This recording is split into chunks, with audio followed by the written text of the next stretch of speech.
You know that moment when you check your bank account, do the math in your head, and think, okay, if nothing goes wrong this month, I'll be fine. Yeah, that mindset, that's the exact reason most people stay stuck financially for years. Not broke, not rich, just stuck. And look, if that felt uncomfortably accurate, stay with me, because this video might quietly change how you think about money forever. My name's James, and I spend way too much time thinking about money, behavior, and why smart people still make terrible financial decisions. If you're someone who works hard, saves a bit, but still feels like wealth is always just out of reach, make sure to hit the subscribe button and give this video a thumbs up if this helps you out. Here's the thing. Most people don't fail financially because they're lazy or bad at math. They fail because they think small. Small goals, small decisions, small expectations. And on the surface, that sounds responsible, right? Like, oh, I'm being careful with my money. But psychologically, it keeps you trapped. According to a study from Princeton, financial stress actually reduces your cognitive capacity by the equivalent of losing 13 IQ points.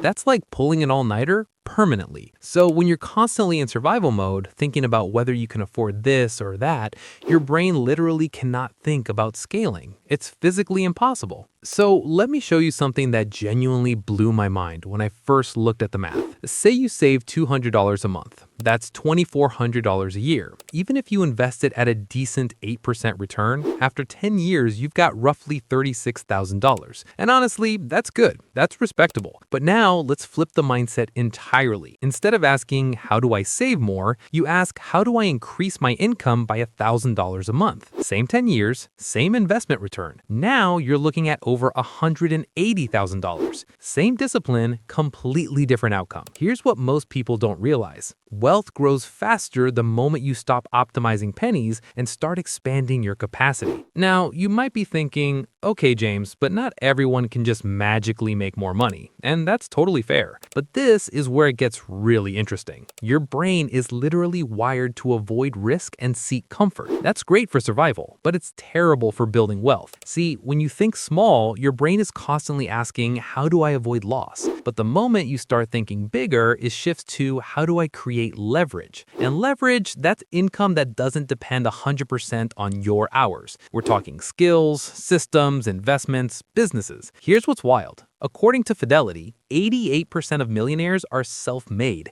and the majority of them built wealth through income growth first, not extreme frugality, not penny pinching. Income growth. Think of it like fitness. You don't get strong by obsessing over how light the weights are. You get strong by gradually increasing the load. Thinking small with money is literally like doing the same 10-pound curl for 10 years and then wondering why nothing changed. Alright, so let's make this actually useful. Firstly, upgrade the question you're asking yourself. Stop asking, how do I cut expenses? And start asking, what skill could realistically add $500 to $1,000 a month within the next year? That one shift changes everything. Secondly, separate your survival money from your growth money. Your bills need safety, sure, but your future needs some risk. Draw a clear line between money that protects you today and money that grows you tomorrow.